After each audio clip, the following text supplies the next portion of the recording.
Today we're going to speak about the art of letting go. And letting go isn't a weakness. I feel like it's such a powerful skill to have. Because I've come to realize that real letting go is the power to move forward, to grow, to expand, to change. And I've come to realize this throughout my years that I can't move forward when I'm carrying so much stuff from my past. And I'm not sharing this from theory, I'm sharing this from experience. From experience with a lot of trauma that I didn't even realize I had, that I had been carrying, those things that show up as addictions, as sabotaging habits, as patterns that just keep repeating over and over and over. And those loops keep you in survival. They keep you stuck. They keep you repeating the same things and wondering, why me? Hold on to stuff from the past. Have you heard that term, saying you cannot heal in the same environment that harmed you? Well, I've been there, but I was externalizing everything and not internalizing that it was my internal habits, my beliefs, my patterns, my pains that I kept carrying with me through every relationship, through every experience that would end up in failure or repeating, and I would wonder, why me? So then I became really good at the art of, of letting go. And I'm going to share with you a couple things that have helped me the most in being able to let go. And besides all that, I feel that letting go is like, have you seen that image of this person chiseling out layers of herself and constructing herself again? And I feel like that's how it is a lot of times, right? We grow up, and because of trauma or certain experiences, we close up. And every single time we close up, or we're carrying pain, and we're carrying like every layer of pain, of grief, of all these habits, like lock us up in our own little prison. And until we learn to let go of a lot of this, we can't fully move forward in creating a new reality or a new self, or put energy towards what we want when we're carrying loads. And we want to bring that into the future, right? If we bring that into the future, we're just going to keep repeating the same thing over and over again. And I'm talking from experience because I did this a lot. And I had to learn the hard way many times until I slowed down enough to do some self-reflecting, and I'm like, what do I need to let go of? Because in this reality that I'm living, I'm the common denominator, like I keep messing up. These things keep happening to me. And the failed relationships, failed jobs, failed this, like all these things. And who was the common denominator? Me. So I had to take radical responsibility and ask myself, what do I need to let go of? And that's where this episode came in. So I want to share with you a couple things that have helped me the most in my journey, and that hopefully help you along the way. One, simple, you probably heard it so many times. Why journaling?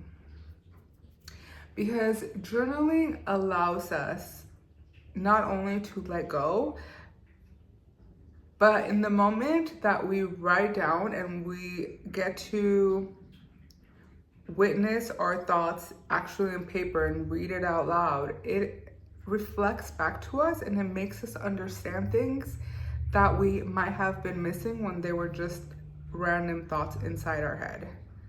You know, when we are able to journal, sometimes we're able to allow ourselves to cry through the journaling because we write something super powerful or we give credit to something. And when we read it, that will bring up tears, that will bring laughter, that would make us understand, that makes us see the picture more than just keeping it in our head. And journaling is such a powerful way to really see that and understand yourself a lot better. And understanding yourself a lot better, you're not only going to let go, but you're also going to become aware of what you need to let go of. So journaling, you know, we could either journal with different prompts or we could journal just letting things out, letting things go. I have done so much with journaling. Another way letting go, I would say letting go would be making, like when we create space and we let go of things that are draining us. So after doing some journaling,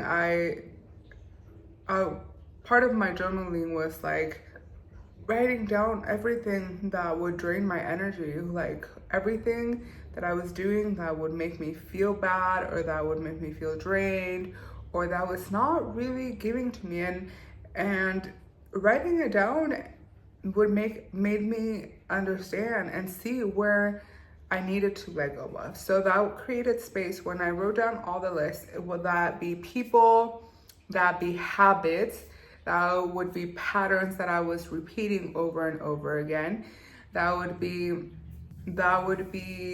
thoughts, even like what beliefs was I repeating to myself that wasn't helping me move forward. And creating space by being able to let things go will be so handy when we are trying to create change or when we are trying to shift identities or just making room for new. So creating space by removing what drains us, you know, everything that drains you.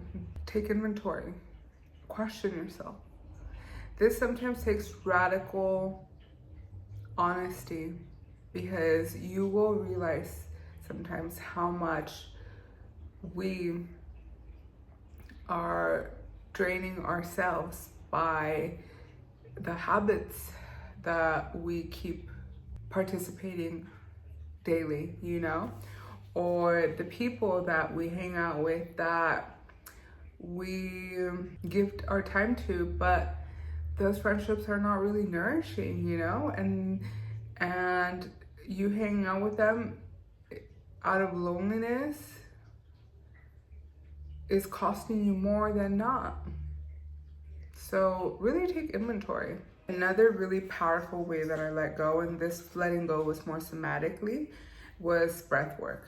Breath work will allow you to not only release stored emotions, but in that process of breathing in and breathing out, breathing in and breathing out, breathing in, breathing out, you help your nervous system calm enough for you to let go of tension.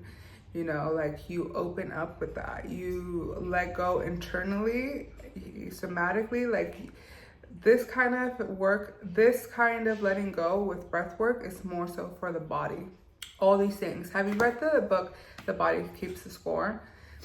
The body holds on to so many things. Every time we get nervous, or every time we get anxious and we don't express it, or we suppress things, or when we sabotage, or when we neglect ourselves, or when we betray ourselves, so many of these things are carried within our body.